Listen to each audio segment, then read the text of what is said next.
What's up, everybody? Welcome to Reaper Toolbox. I'm Ann. Just kidding. I am subbing in for Ann today. I'm Josh from Mini Painting Studio. A lot of you guys already know who I am, but if you don't, I am just a big old bearded painting boy, and today I'm here to paint something while we're hanging out. Today we're going to be working on one of the new metal releases for this month. So this is a drinking pirate ghost. But the idea that I'm going to be going for is showing you how to recreate just a essentially ethereal ghost effect. Everyone should have access to whatever paints I'm using. I am going to move around a little bit on the side of, if you were at ReaperCon, you probably have it. I am going to use some phthalo green. It is one of the clear colors. It's really, really weird, but you'll kind of see how I'm going to use that to make it pop even further. But hopefully we should have pretty much this entire miniature painted by the time we are finished. And, as always, if you have any questions, anything like that, make sure to drop them into the chat, and I will make sure to glance about 1 inch to the right to make sure that I am seeing that as well. Hey, everybody in the chat, mentioning all of you. I see Redacted's there, Incubus Games, Polith, Metal Sheep, Rainbow Sculptor, Selnar, my bad, Romulan Smith, Frisian, Jess Shield, and whoever else is there that I'm missing, Twisted Doma, Jacob Jansen. What's up, Jacob? And Ottoman, Sibling. Cool. All right, there you go. I said hello to everybody that's there for now, and we can just go ahead and get started. So if you want to hop over to the close cam. So this is the spooky little pirate guy we're rocking with today. You can see I have primed this. This is a metal miniature, and I did do a zenithal application of 3 colors, so I didn't just do white on top. For those of you that may be a bit unfamiliar with that term that I'm using, zenithal just means that we're recreating a zenith of light coming down from, typically you would do a 45-degree angle, right? But for this miniature, since I'm assuming it's underwater or whatever the case may be, I went with boom, straight direct from above. There you go. You can see his great little mug there. And since the focus of this miniature too is obviously him guzzling down some booze, I figured that the focal point would be directly from that angle. So all that means is that I primed this bad boy black to begin with. Then I did use a gray primer as my secondary step. And then as the third final step, I applied white. So of course, zenithal being from above, if we had decided to do it from below, it would have been a natural application of color, which literally is just the word that means the opposite of zenith. So nothing too confusing there. Now then, pretty much what the goal today is going to be is using our phthalo green on top of a very, very light sort of lilac purple. That's actually going to intensify the blue that's built into phthalo green. And then we're just going to build on top of that with different greens. We're probably going to do the bottles, as I knock that guy, we're probably going to do the bottles in metallics, and then if we have time, we will give attention to the integral sculpted base. Otherwise, we're just going to make that real dark and pretend like it never happened. So we'll go ahead and get started. Let me see if anything else is happening. Looks like we're good to go. All right, cool. So let me see. Now then, you can't really see the palette that I'm working with today. I can probably move it and get it sort of in frame slightly as I spill some water on the table. Obviously, we're doing very well here. Here we go. We're going to move it right there so you can get an idea. But so what my first step is going to be is to mix a super light sort of purple. The colors that I'm using to achieve this, I'm using amethyst purple, and then I'm mixing it with, I believe, bloodless skin. So, very, very cool, friendly color. But I always like to do a 1-to-1 ratio of water to paint. I'm using a pretty large brush currently. I'm using a size 2 Da Vinci Maestro Series 10. For everybody that knows me, they know I am a big old Da Vinci fan in terms of the way that I paint. So this is going to be really, really simple. We're literally just going to slather it on top of his entire body. Now then, I am making sure that my paint is thin. Reason being is that I want to utilize the zenithal application that we have underneath. What I am meaning by saying that is that I want this paint to dry semi-opaque or a little bit see-through. So that way those shadows do show through underneath. So you can see I'm literally just going to be applying it all over. Now then, whenever I'm working with really thin paint like this, it's actually pretty beneficial, mostly because it allows me, one, to work very, very quickly. For those of you guys that have watched me do any painting before on my page, any of the streams that I do, or if you've been one of the few to be at a in-person workshop, you know that essentially by doing really thin paint, it means that I can layer faster. I'm able to really work with the paint a lot longer as well. So like if I make a mistake or if I apply something that I don't think I really needed to, you can just wipe it off. You have about a 5-second like a window of opportunity to keep working with it. And then beyond that too, if you literally place it somewhere where it shouldn't be, you can just wipe it off. So, you know, sort of the benefits for doing that. Now, of course, with as thin as I use paint, your brush is surely going to make a difference in that process. If you were using a synthetic brush or sort of like a cheapo, you know, bulk pack brush, which I always still recommend people do if you are relatively new to the hobby, you may have a little bit of trouble with that. So just make sure you are paying attention to how much water you actually have loaded into the brush. That way it won't betray you and flood all over your miniature. But beyond that, you pretty much can do everything I'm doing today with whatever materials you may have at home. But of course, this is a Kolinsky Sable brush, so that's the only real difference with what I'm doing. So, but really, really simple here, just an all-over application. You can see, of course, it's still wet, but as it dries, we're going to retain some of that coat underneath. But once this is finished, we're literally going to make a pigment wash out of the phthalo green, and that's going to pretty much instantly do 90% of the heavy lifting on this miniature, and then we will just sort of pick up the pieces as they fall from that point forward. So, but as I wait for this little application to dry, I'm just making sure I haven't ignored too many places that you won't see, because of course we're painting for speed today. But I will definitely check out the chat, see if you guys have any questions so far. If you're wondering, I didn't bring the black glove, so I am sorry. But if you sort of want to see, just check out my really awesome ugly nail there that paint underneath already. This is the consistency of the paint, okay? Moving it around. Very, very, very wet, very, very, very thin. All right, but still enough to be opaque as it dries if I need it to be. So I know a lot of people will, depending on who you're listening to or like what advice you get online, some people will say you should aim for like milk or skim milk consistency. Honestly, for me, I think the answer is just a case-by-case basis depending on the purpose that what you're doing. So, but let me see if I'm missing anything. What color is the purple, says Max. Max, the purple that I'm using is amethyst purple, but I mixed in quite a bit of bloodless skin. So these are the two colors that we're using right now. I chose bloodless skin because it's sort of green, but it's really just sort of like an off-white.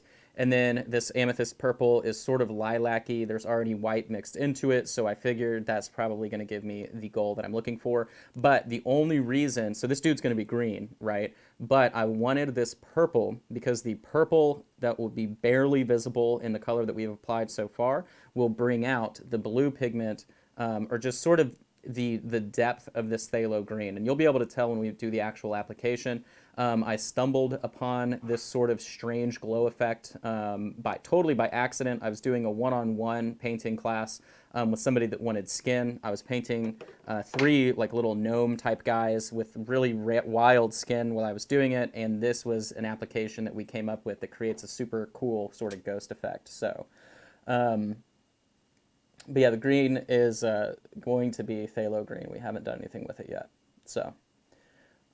Justin is here. I know somebody said we're getting Justin and Collins. Collins is missing. Yeah, I'm here. They thought we were going to be like painting or doing something silly today, but we were plan like H. You were plan B, so definitely that supersedes what we were going to do. Nice.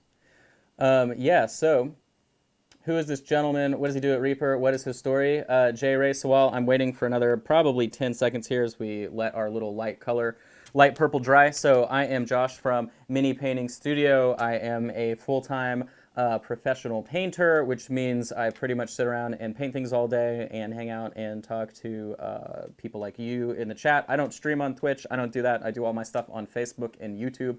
All you have to do is Google Mini Painting Studio or look me up on Facebook or YouTube, or you can check me out at minipainting.studio is the website, and you can just click the links there.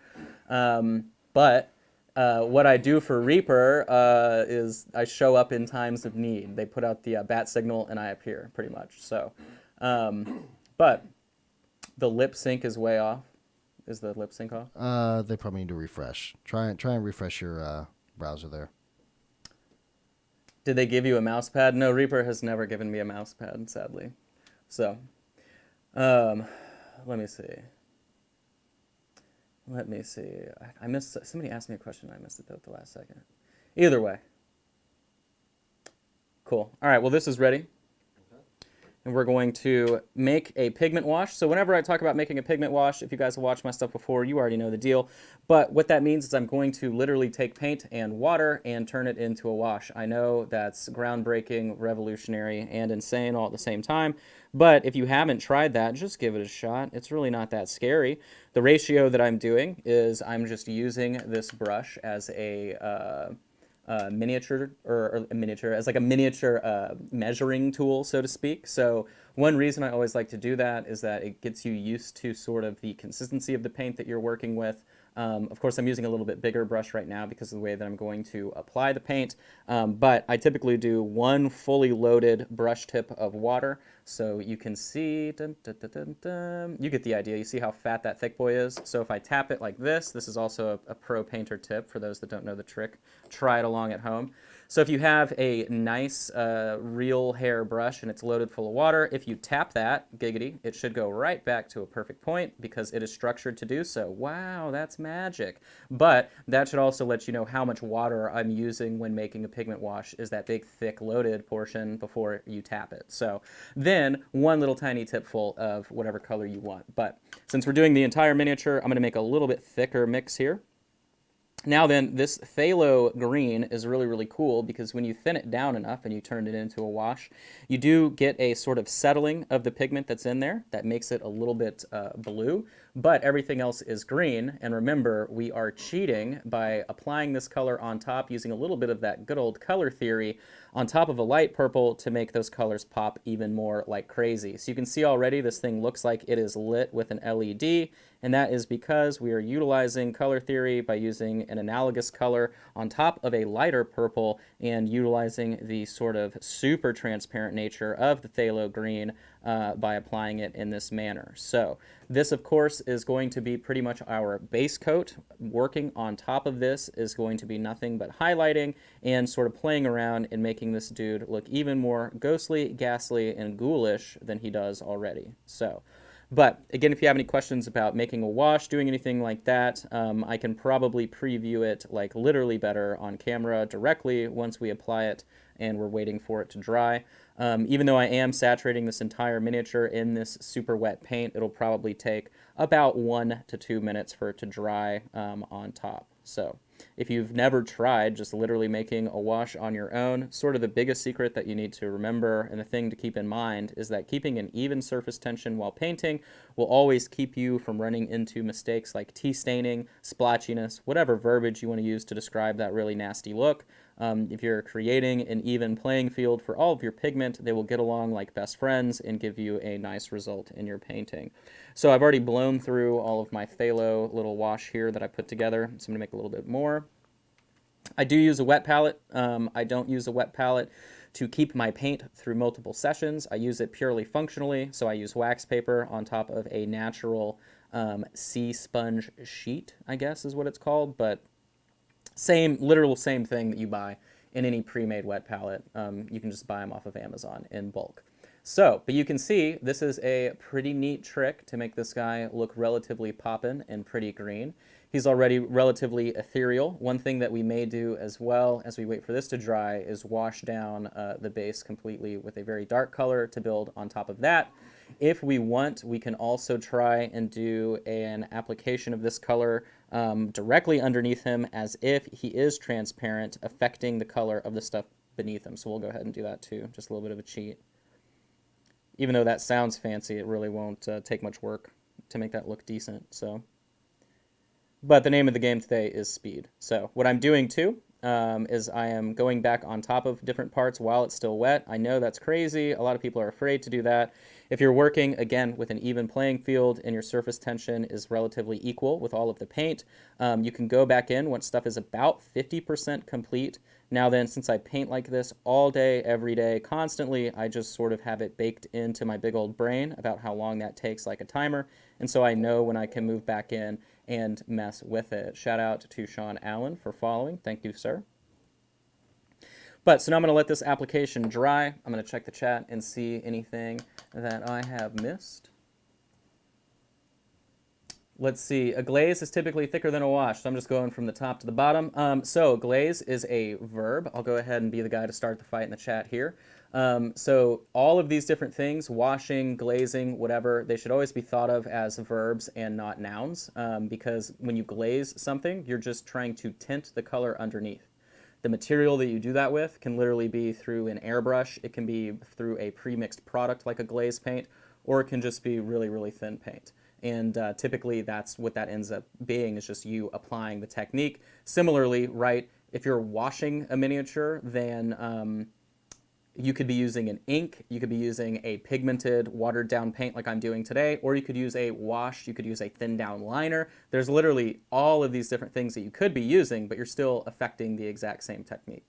So, what is your ratio of water to paint nearsighted giraffe? If you're meaning on the wash that I just applied, then it's like literally a gigantic brush full and a little bit of the paint. If you mean when I typically paint, it's a 1-to-1 ratio of water and paint. So, but somebody asked paper palettes. Oh, paper plates for a palette. I used to do that. I used to actually use like foam disposable plates, and they give you a nice working surface. The only difference, so you can thin your paints really, really well and extend them really well on a foam surface or a ceramic or a glass tile, whatever, right? Even plastic. But the only difference here with a active wet palette, which is what I'm using currently, is that it won't dry once I thin it super, super thin. It'll just sit perfectly for me and play nice. And two, if you use cold water, it'll last even longer. So what is up, West Park? How's it going? Let me see. How do you mix your water and paint? Just like this. Just like that. It's really technical. I know. It's an industry term. There's a wiggle in your hand. But, all right, so we're still waiting on this to dry a little bit. I'm going to go ahead and jump ahead. I'm just going to mix like, I'm going to get some, what is this? What we got? We got pure black. You want to show us on the palette when you mix it? Maybe? Show us on the palette. Well, the problem is there's a ton of water in this. Oh, I see. Literally so much water. Okay. So I literally have insane amount of water, but let me see if I can do this. Okay, we'll do it like this. Oh, that's good. I've got faith. Okay, so I'm going to get some black, I'm going to get some burgundy wine, some midnight blue, and some brown. And this is how we're going to cheat on the base, by creating 3 different tonal variants of very dark colors. And then we'll be like, wow, look at all the work you didn't do, but it still looks decent.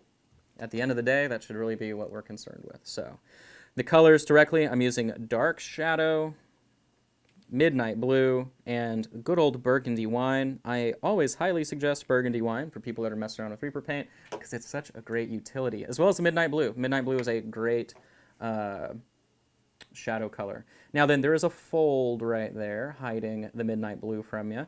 But so what I'm going to do is literally just grab a big old thick dollop of that water. There's a little bit too much water on there. And then watch, it's revolutionary, I know. Oh my gosh, just a big old mess.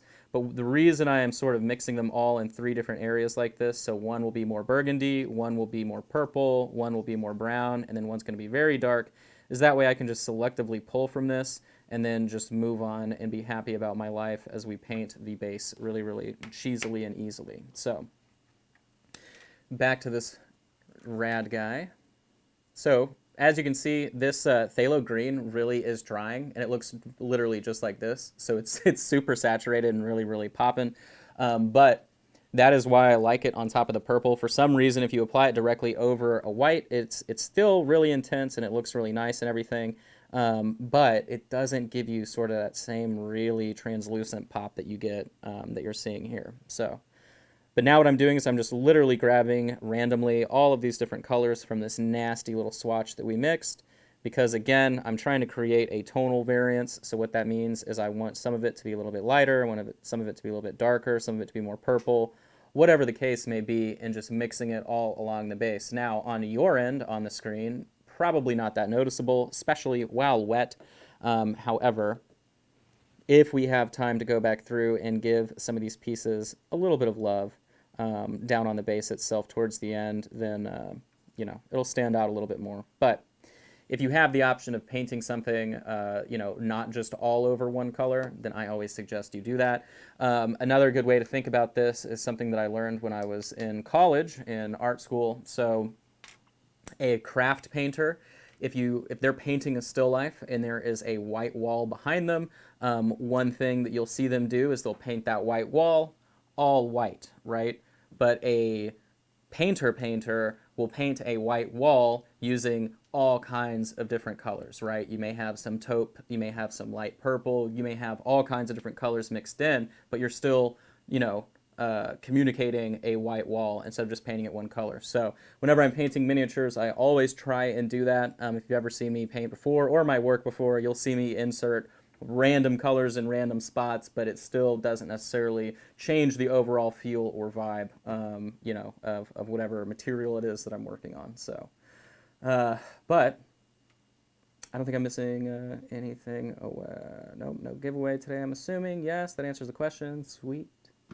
And cool. All right. So we are looking pretty good on our wash that we were waiting to dry on the entirety of his body. Now, one thing I'm going to do, I am going to take this phthalo green and apply it once more, but relatively much less thinned down. So this, as we were discussing in the chat, would be more of a glaze and less of a wash. I'm trying to go much more with the phthalo. Lava Being has a question, and Dun, dun, dun, dun, dun. I actually kind of already know the answer to that one, but I want you to answer it. Does the industry have tools to speed drying of paint applications? Well, not to speed. I mean, well, you can use a fan. You can use a bright light above you. There are extenders that are mixed into paints that help them dry slower. Other than thinning your paint, there's no like real direct, like instant drying product. You know, my paint dries a little, even though right now we're doing like obvious, very wet applications of paint. My paint, since it is thin, will always dry way faster. And I mean like seconds after the brush leaves the miniature. But yeah, I just use an airbrush. So like sitting next to me, I just use my airbrush and I just turn it on and go tss, and dry it if I need to. But yeah, I know some people use hair dryers, some people use heat guns, some people use USB fans since they painted their computer. But yeah, that's sort of the answer to that. But nothing like UV setting paints. Well, these aren't UV paints, so. But that would be a neat invention. But I also don't know necessarily if that would be like I don't know if there's longevity in creating a product that like you intentionally dry super fast. So unless it was a wash specifically. But yeah, hopefully that answers a little bit further for you. So like I said, now I'm taking a much more saturated application of this phthalo, and I'm just going to be going into the different areas that should be darker in general. They're just going to appear to be much more saturated.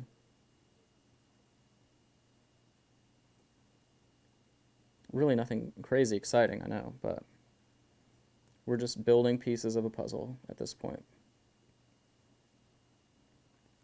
During this application as well, I am pushing the pigment. So by that, I mean I'm literally pushing the pigment. So by that, I mean I'm using my brush at a 45-degree angle. Raise your hand in the chat if when you brush, you always go like this. Okay? Drop a 1 in the chat if when you paint, you always do that. You take your brush off of the miniature. Okay? Drop a 2 in the chat if you paint like this, where you leave the brush on the miniature. Drop a 2. And then drop a 3 if you're real cool and you push at a 45-degree angle, like that. Dun, dun, dun, dun, dun. Look at all you guilty humans out there. Shame on you. Well, you know, stick around to the end. We'll have a little of an announcement, and hopefully I can help you guys out to break away from those chains of brush strokes. But so a lot of the time, whenever you're pulling with your brush like that, it means that you're pulling the consistency of that paint down towards you at all times, but that isn't necessarily how you want to paint, right? That doesn't always make sense in application.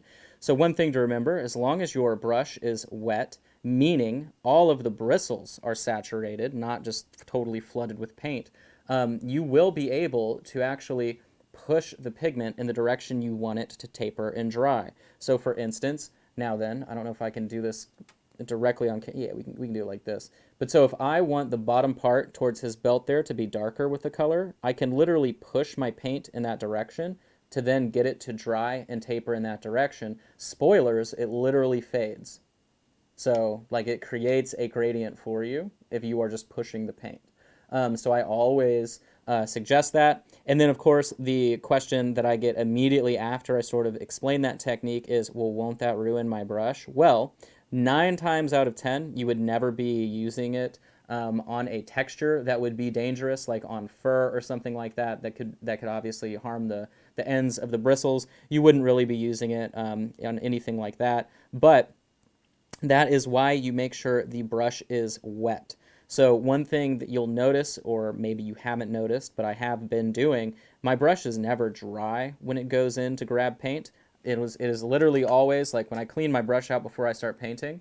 So right now, this brush tip is wet. It is completely wet. You can see it's floppy, flimsy, whatever. This is how it should always be, because remember, these are real hairs. They're off of the head of some poor child somewhere. No, I'm kidding. They're sable. But these are, you know, built to last, just like the hair on your head. Your hair doesn't fall out every time you wash it, right, all at once. It takes damage slightly over time. And so the idea is that as long as it's nice and wet, it is malleable. Now, depending on the manufacturer, the size of the ferrule, the length of the bristle into the ferrule itself, and then the quality of the sable that you're using, all of that will sort of factor into how bendy that brush is. If you're using really thin paint like I do all the time, shout out to Scientologists, right? Scientologists, whatever.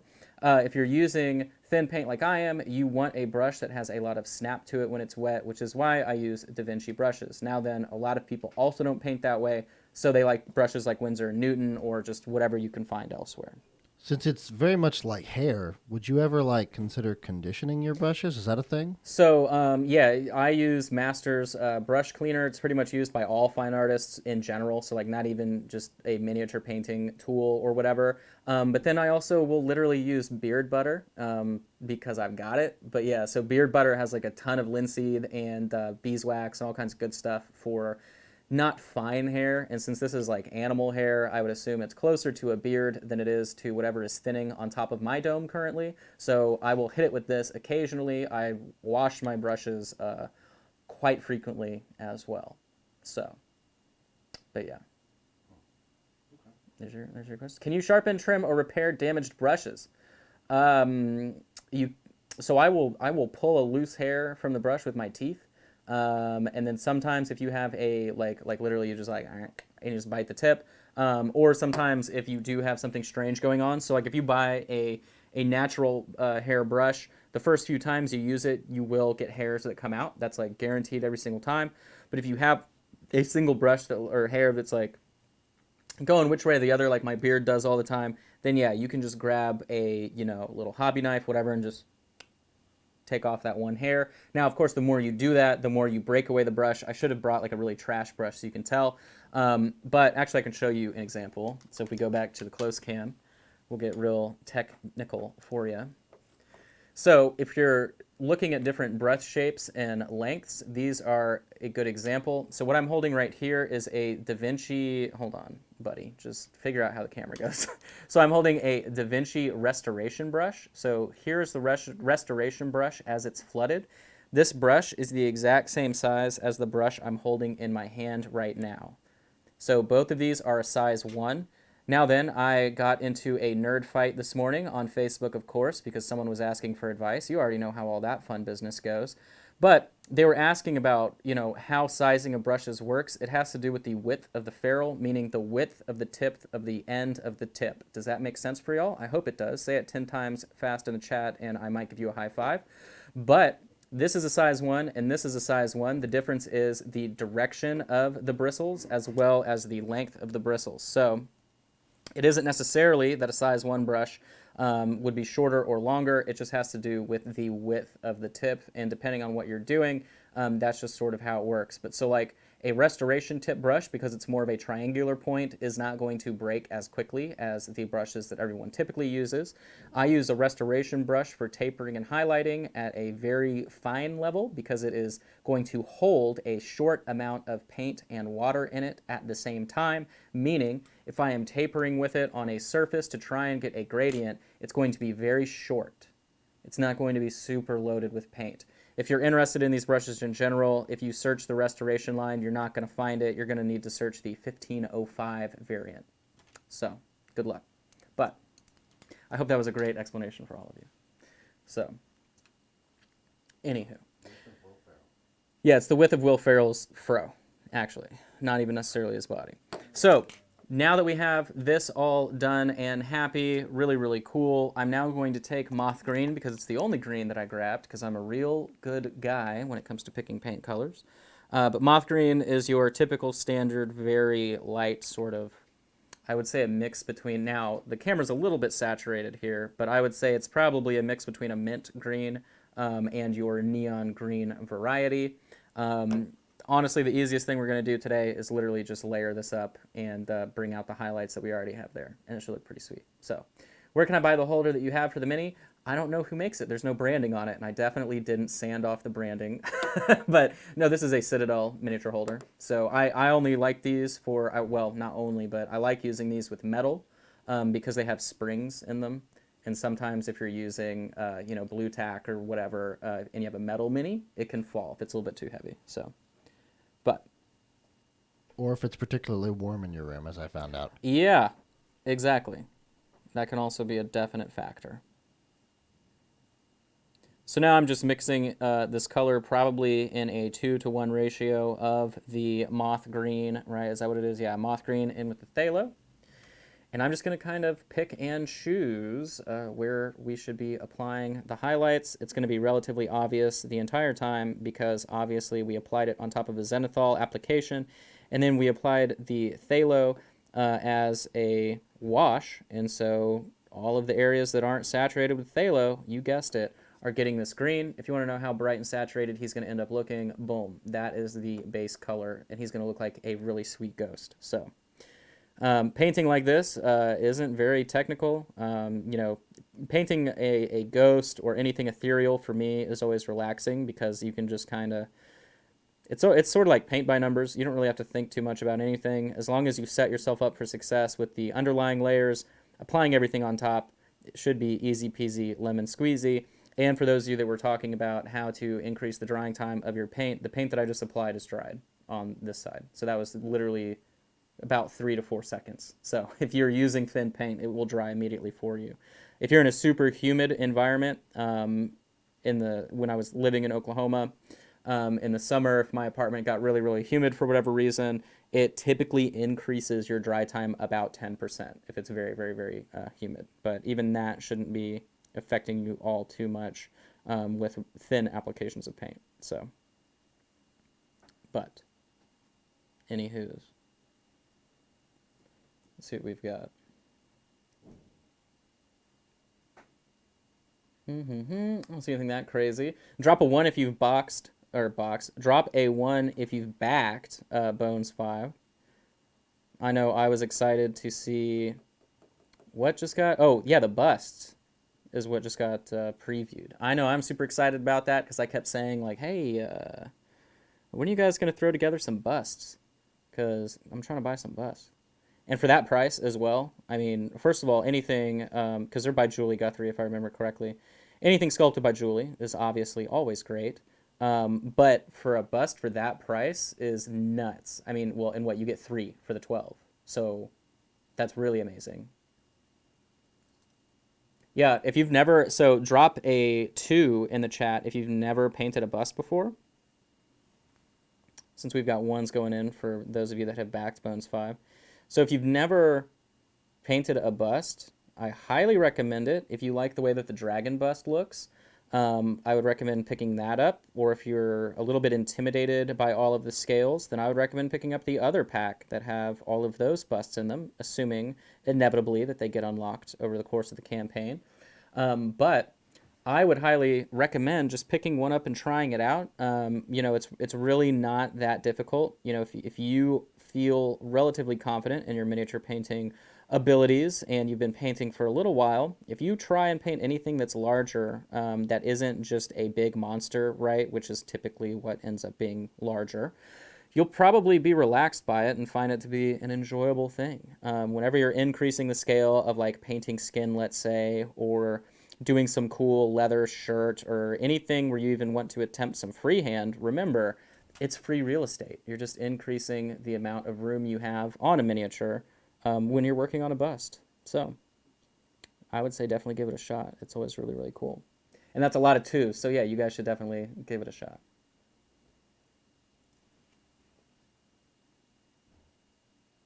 When you plan on getting 10, that's hilarious. Anything Julie is an automatic purchase. Yep, Julie is a legend.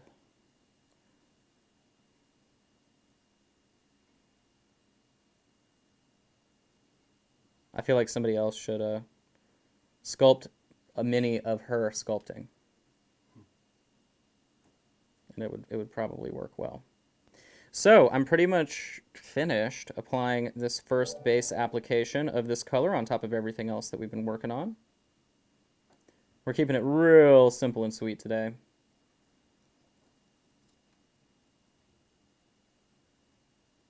After this, I'm probably going to go directly on top with moth green and be a little bit more precise as to where I'm applying those colors. But hopefully you're getting a good idea of the application. You can see it looks really, really well lit. Again, that's because we applied that phthalo color on top of a light purple.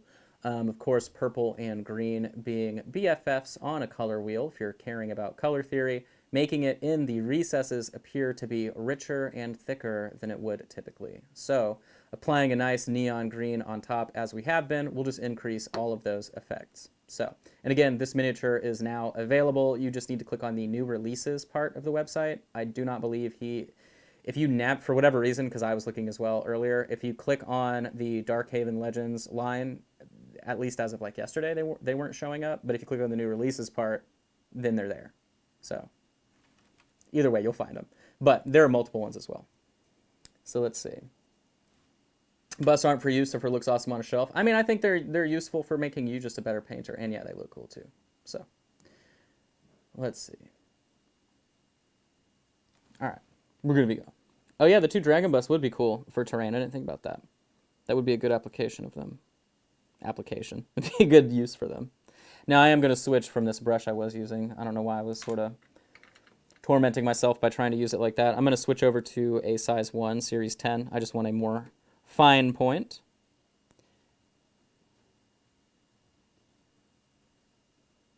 As I mix relatively thin paint here. I'll do a thumb check for you so you can just see how thin it is. Very, very thin, okay? Very watery. That's actually probably even easier for you to tell. Very, very, very, very thin. So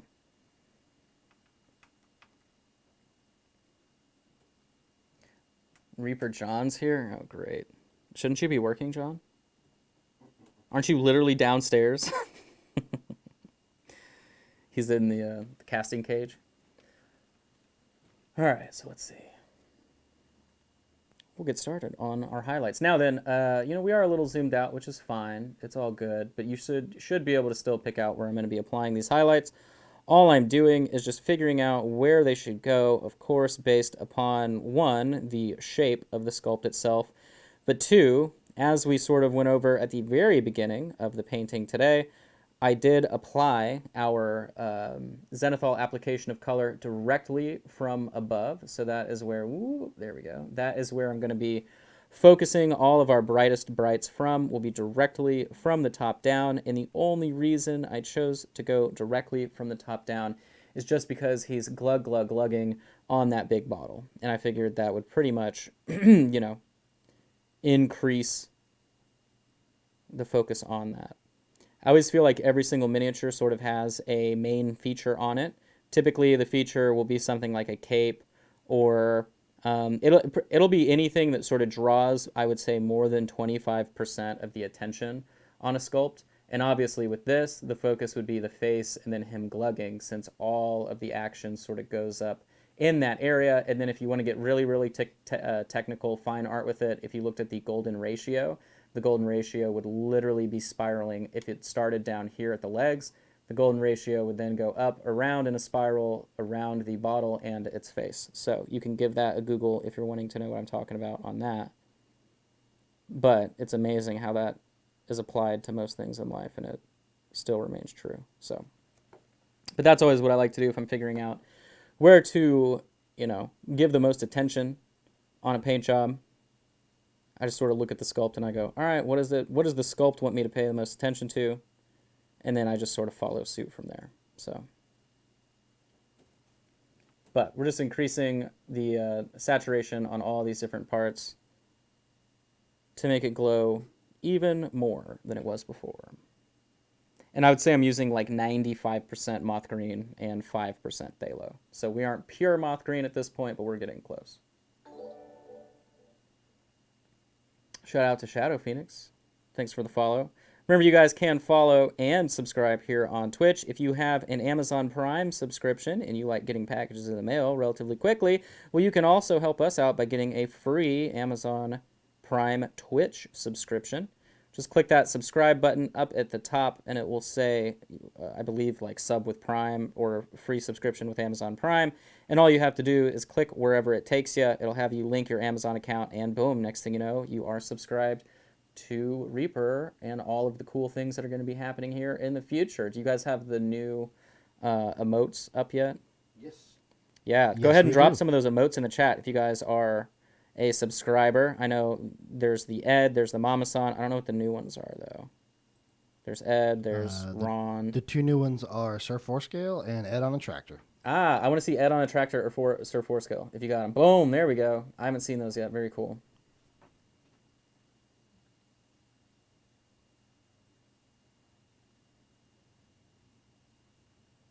There you go. See it? I always like seeing that. Yeah, sorry about bringing out the golden ratio. I see everyone being like, what is the golden ratio? Literally just Google it. I know that's not an awesome answer, but I also don't want to spend the next 30 minutes explaining fine art concepts when you can just see one image and it will make perfect sense.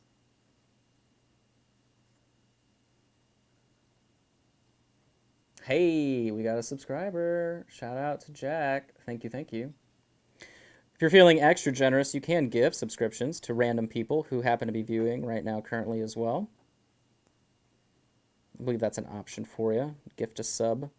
You can do it specifically to a friend if you are wanting to do that, but you can also just do it to the community at large. So I am noticing a couple areas where, I'm just being a big lazy boy painter.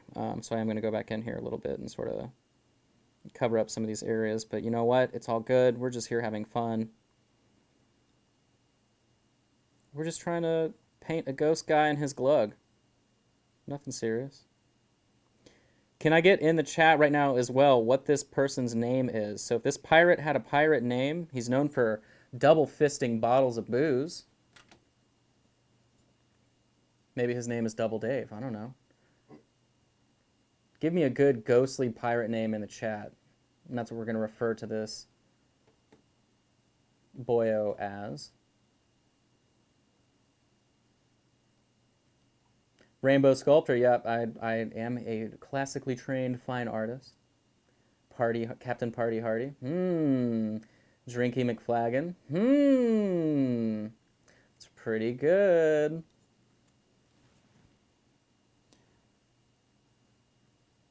All right, so now I'm going to be going in. I do have some pure white here, I believe. Oh, no, we're going to use this bloodless skin, actually. So now I'm going to start shifting up brighter. Oh, this bloodless skin is clogged. I'm going to be a cap tapper. Shout out to all my cap tappers out there. There we go. So I'm going to be slowly mixing up on top of the moth green. So the same way that I had like 5% phthalo, now I've got pure moth green and like 5% of this bloodless skin. I don't really want to go too white too quick. Obviously, another option that we could do is literally only use a pure white for the highlights and then glaze on top. That'll get you the same result. But we'll just build things slowly.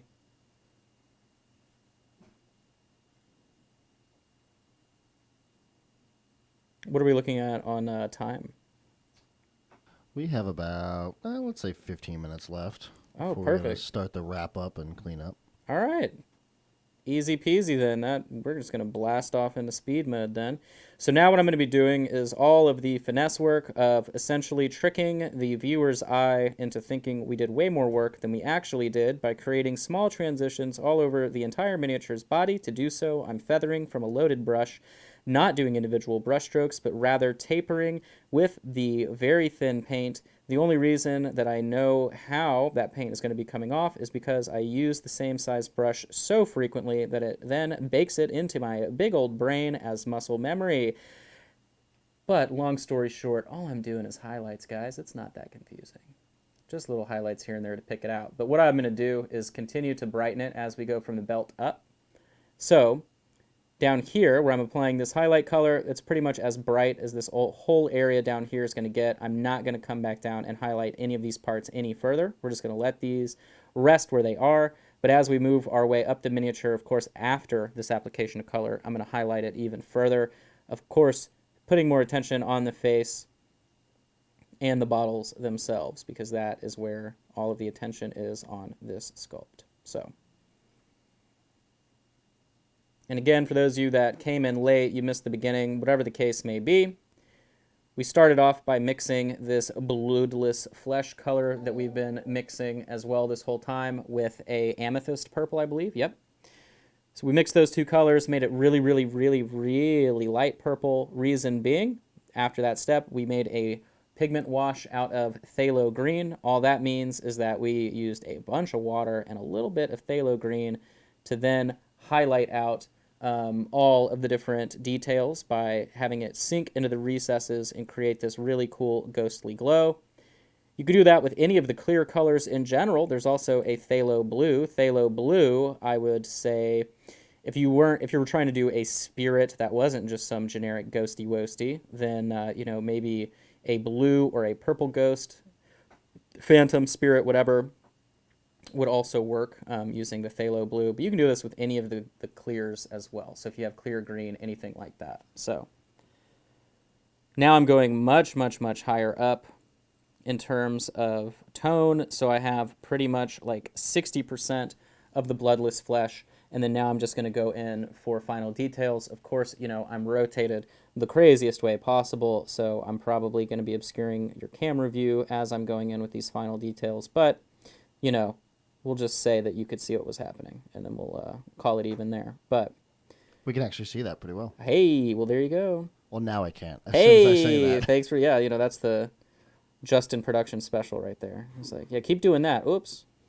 But all I'm doing, like I said, you can see on the face there now, I'm going up and doing much brighter highlights up towards the front of the face, hitting the teeth, everything like that. And then at the last second, we will hit those bottles just so I can show you guys how I do a glass effect if I'm feeling lazy, which is, 99% of the time I paint. I don't feel too ashamed about saying that. I think we all kind of feel the same. But if you have any sort of last-minute Q&A in terms of all of the application of color that we've done so far today, definitely make sure to drop it in the chat. I'll be able to help you. Everyone's dropping free. There is no free, so it's cute. Yeah, Couves, it was a really light purple. It was these two colors mixed together. Boop, boop. That was the base color that we applied. And remember, it was super transparent so that we could keep the zenithal effect underneath. Zenithal, of course, just meaning fake sunlight application, the zenith of a light source. Really technical and confusing, I know, but if you ever watch me paint, which I have a feeling a lot of you will be in the future, then that'll be a term that we hear a lot. So, but you can see based on the saturation of the colors and the highlights, the the emphasis of this miniature, right, flows up the body towards the face, which is exactly what we were looking for. And then I'm just going to take some very small applications of the bloodless flesh itself and just apply it up on the mini. All around the face. Now, bloodless flesh is sort of like a zombie decayed flesh color. So imagine like a very pale Caucasian skin tone with like 1% green added in. And that's pretty much what that color looks like. You can see how I just sort of focused in on the face to give it a little bit more emphasis. There we go. So now, very, very quickly, I'm going to take a polished silver. Dun, dun, dun. Actually, these are beer bottles. We're going to do an ancient bronze. I'm a big old dum-dum liar. So we're going to use ancient bronze here instead.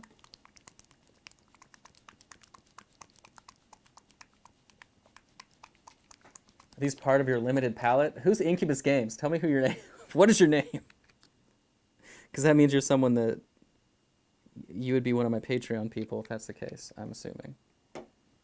Who are you? We must know. All right. So,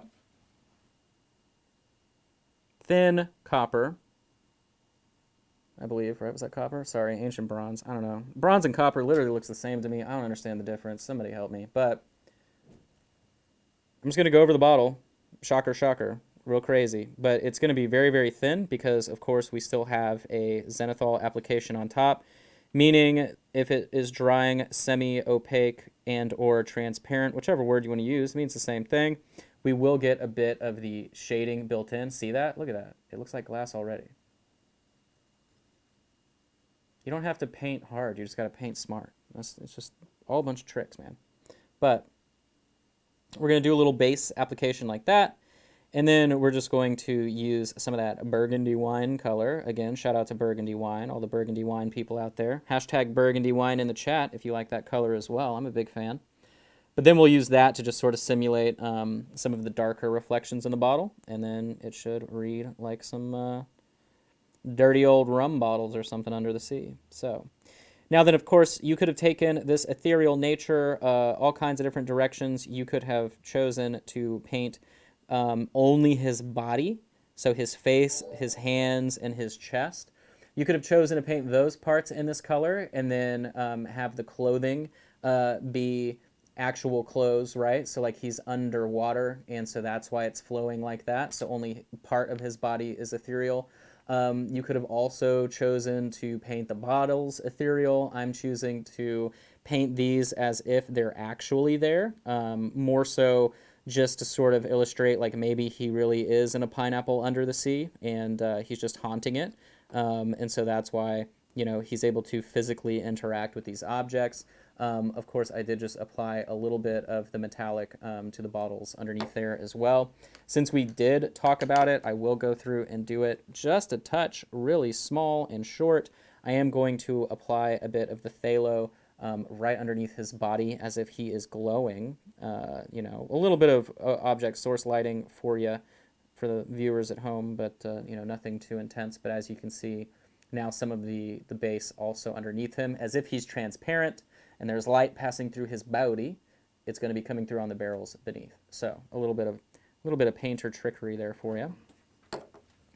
So now what I'm going to do is I'm going to take a little bit of that burgundy wine color, and then I'm just going to wash it down to accentuate the bottles that he's drinking out of, mostly just to help you know, create that sort of rum bottle look.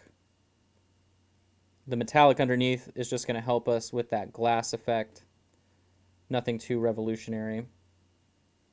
Oh, of course I missed whoever told me their name. No, I don't know if this is a part of my palette or not. They said their name was Sloan. Oh, okay. Michael, I got you. Yeah, no, I think moth green is.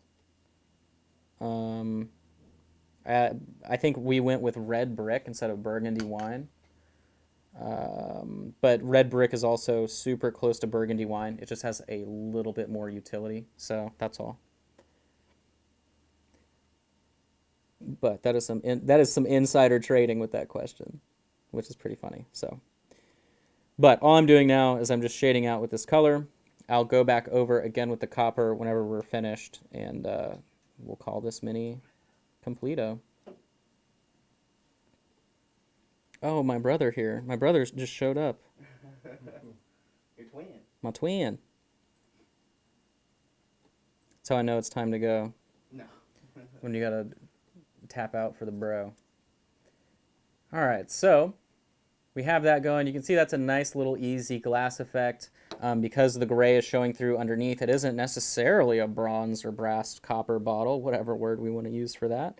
But it definitely reads a little bit in that direction. And then what I'm going to do is just take a little bit more of the color and apply it where the actual highlight would go. So right at the very top of the bottle. And just across the edges. Nothing too technically crazy here. Just enough to get her done.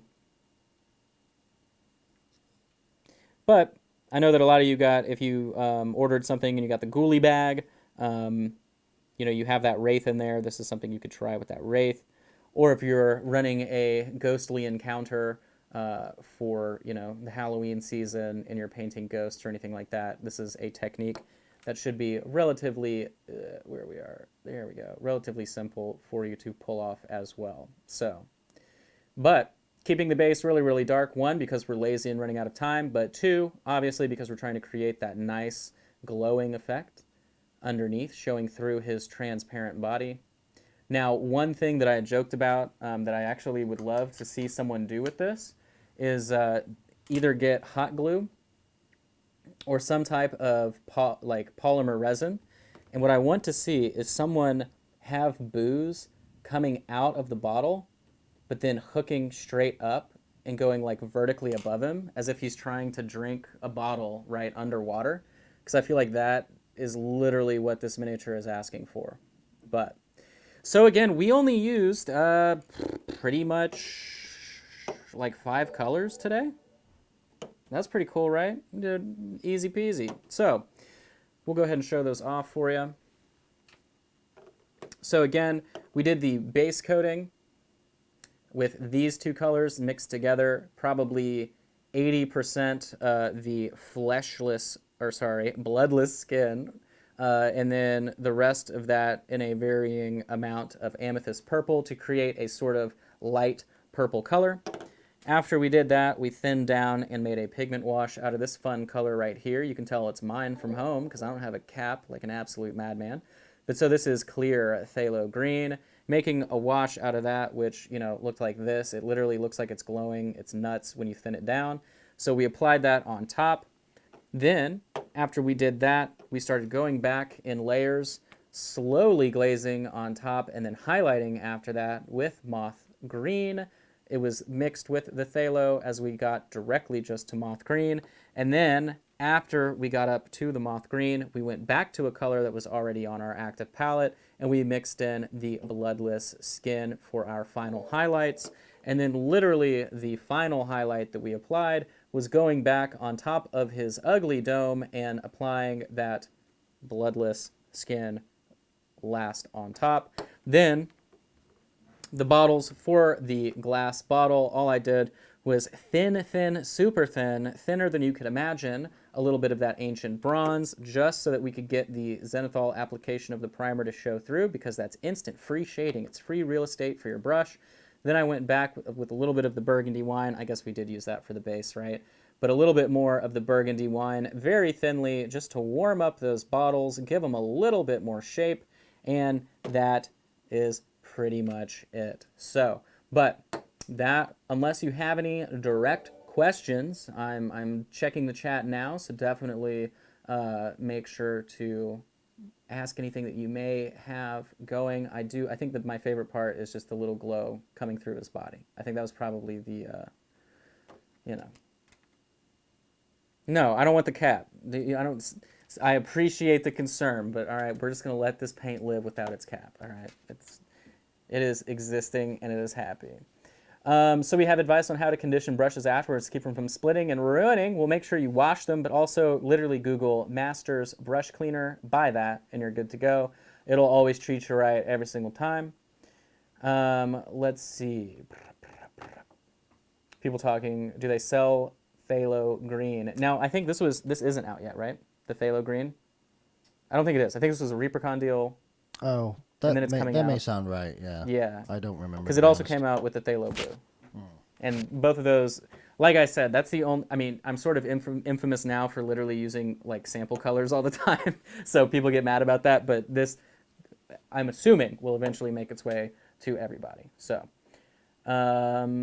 are the Ghost Pirates only available in metal? They are currently available in metal. You can purchase them now. I'm assuming at some point they may arrive in some other forms. You never know. I know that they've taken metal ghosts in the past and made them see-through, so that could be a thing at some point maybe if enough people yell about it. But they're definitely really cool. All of them work together. You can make a really cool underwater pirate thing. You can also Backbones 5. Make sure you check that out on Kickstarter.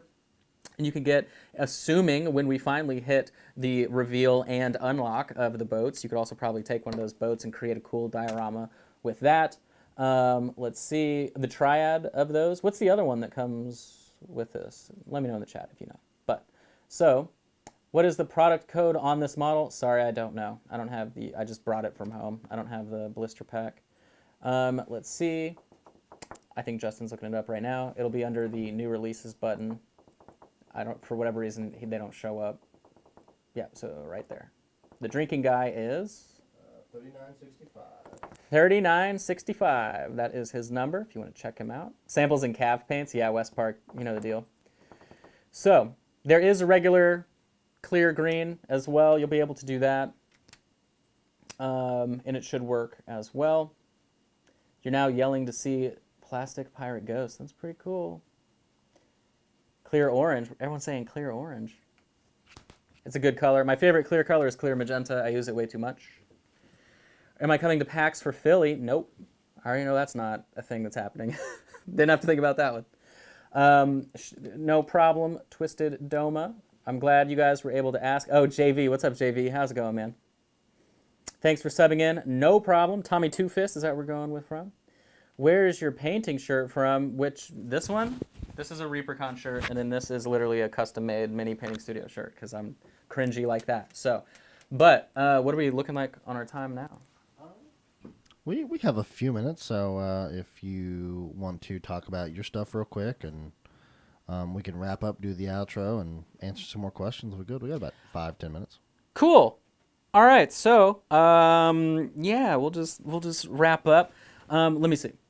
I had a note here. Okay, that's the only note that I had that I knew of. So you can always... Hey, Holly, how's it going? Good to see you. Oh, you need a Reaper hat, too? You have no idea what I had to go through to get this Reaper hat, all right?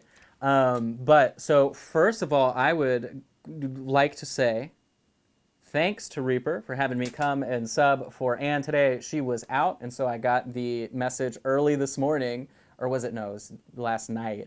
Hey, do you want to come in tomorrow? So here I am. So I'm glad you guys were able to enjoy that.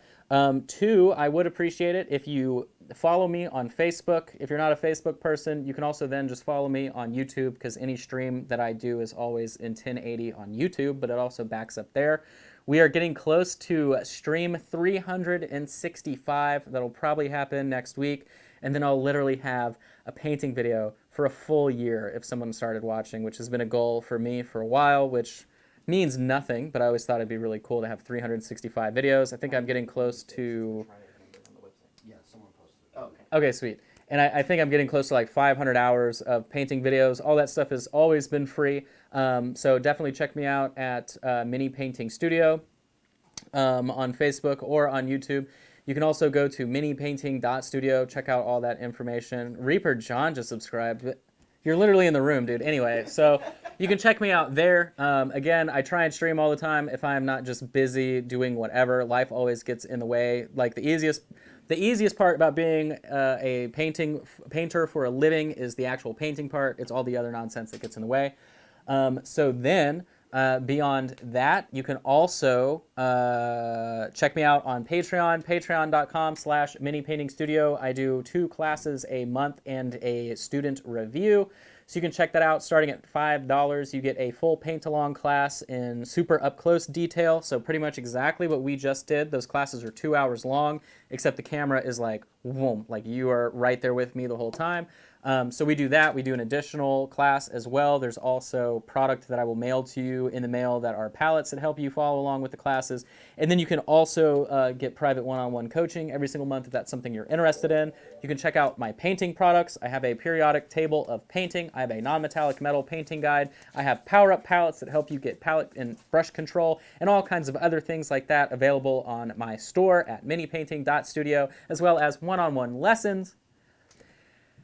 And finally, the last thing too is that, so you will see me here every single Monday starting January 6th for Miniature Mondays. So that will be a show that I will be doing with Reaper. There will be corresponding product as well that goes along with those classes.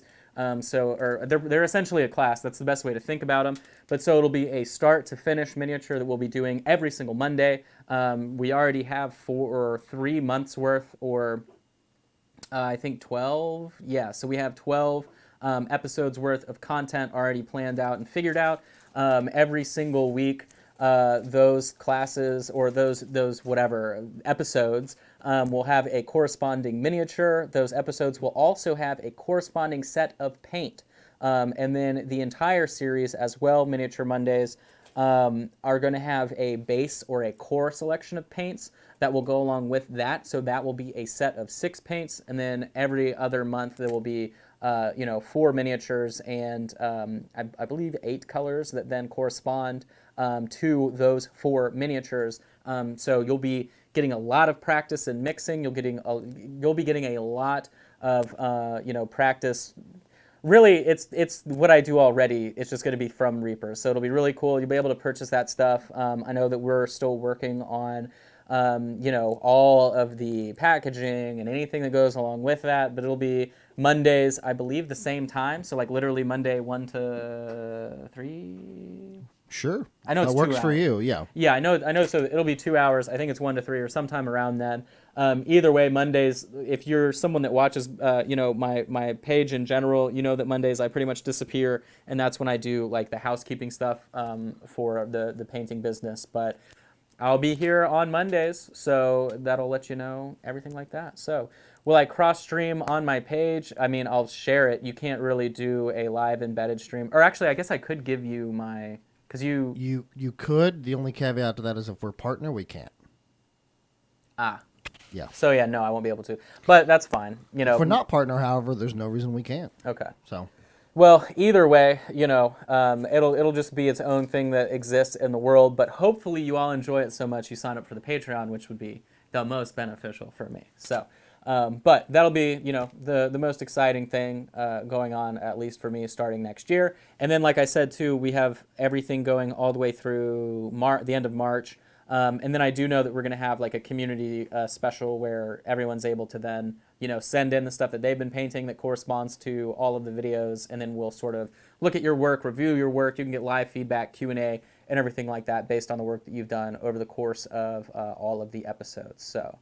But yeah, it'll only be on Twitch, as far as I know, right? Or it'll be on YouTube, I guess, too, because it'll be re-uploaded. Yeah. Correct. So It'll also be on YouTube. Then you'll have your video on demand. I mean, I know that it'll be happening in the middle of the day, which is when I typically stream anyway, which is funny because I feel like people always say they just like something to do while they're at work. Type a 1 in the chat if you're at work. I know that that's what's going on. So we're about to see some 1s, but of course you'll then be able to go and finish out the video at home with the miniature and the paint. So, but yeah, again, you can check me out, minipainting.studio, Facebook, Mini Painting Studio. And then after this, we have Reaper Live going on with John and I'm assuming Dave, right? Ron today. Ron today, John and Ron. Yes, John and Ron. So, if you've got anything else you would like to ask me in the chat before everyone starts transitioning, saying goodbye. If there's anything that I'm forgetting, we got everybody in the room that would know if I'm forgetting anything. No, I think we're golden. We forget anything, Collins? Nope. No?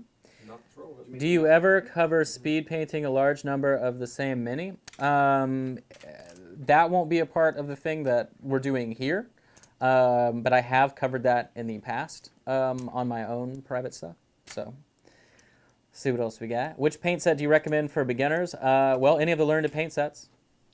So, those will always work out for you. Which paints taste the best? Reaper paints taste the best, obviously.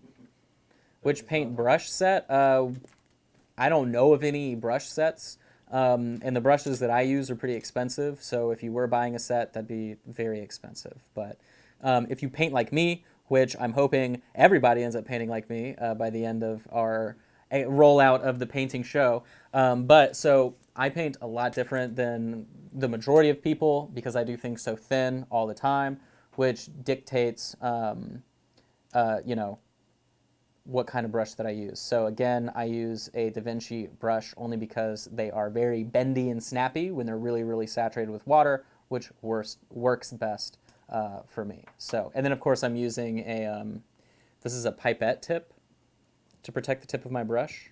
If you guys were ever wondering, how can you keep the tip of your brush safe? Just buy a giant bulk pack of pipette tips. Licking brushes is bad. No, I'm on team lick a brush. Hashtag lick a brush. My lungs are rainbow colored from airbrushing, and my guts are rainbow colored from eating paint. So, Yum. whoop. But I'm seeing. Let me see. I've got 2 on my webpage. I'm not sure. Are you talking about the Amazon? I don't know. Or they're talking about the Reaper kit. I don't know. Whichever beginning painting kit from Reaper I would recommend. So I don't know if the layer up kit is like the more advanced one. Core set would be the first one. So yeah, the core set kit would be the first one, and then the layer up kit is kind of after you feel more comfortable. They're independent lanes, but oftentimes the core set gives you the foundation to help with your Yeah. That at least is how I would think about it. So, is that ever coming back? Did he get eaten by a giant bug? I think he's around. You know. 2 brush sets on Reaper? I don't know. So my advice in general with brushes. So like I will end up using a small brush if I'm like I just need something smaller, and I'll use a big brush if I'm doing a big application of color or wash, right? But my always steady recommendation is to always use the same size brush for as long and as often as you can. What that does is it trains your brush control. So when you're painting a miniature, you're literally never doing anything other than this. This is it. Like this little tiny motion's it, right? So if you're using the same brush and you're using your brush as a measuring tool, which is what we did today, right, with making our own wash and everything like that, you're only gaining like internal brain muscle memory of how that brush is going to act every single time. And typically when you're painting miniatures, what makes it easier for you, what makes you faster is knowing that you're able to get the same result and consistent results every single time. So if you're someone that owns like 50 brushes and you keep running into the issue of like, you know, paint splotching in places where it shouldn't be, or you're fighting with your brush, if you're a painter, you know what that means. But if you're running into those problems, I would just suggest pulling back and trying to use one size brush for as long as you can. And by that, literally, so for people that have been watching my stuff for like years at this point, I literally used a size 1 brush for 6 months. That's the only thing I used for 6 months, just to like lock in on my brush control. So, but yeah. All right, guys. Well, thank you for joining us. Stick around for Bones 5 Live. Yes. Oh, should we get one final? Yes, let's do that, actually. One final look at the boy. Oh, let me move the green out of the. There we go. There we go. All right. Where's our friend here? Where's our friend? There we go. It's on the table where the marker is. There we go. Well, we focus a little bit in a different spot, but. So again, we were really, really easy with this guy today. Using the very neat phthalo green on top of a very light purple to create a super saturated look. And then the glass bottles, of course, are a little bit of copper on top of a zenithal application. And then we had a little bit of that green showing through his body on the base below. So this was, I forget what we called him, Tony Two-Fist, the pirate. but he is available now. He is one of 4 metal spooky guys, and that's pretty much it. So I guess we'll just do a quick little fade to black, or however it works. We'll do the outro, and then the Reaper Live will start with John and Ron. So See you guys. see you guys later. 15 minutes. Don't go anywhere. Bye.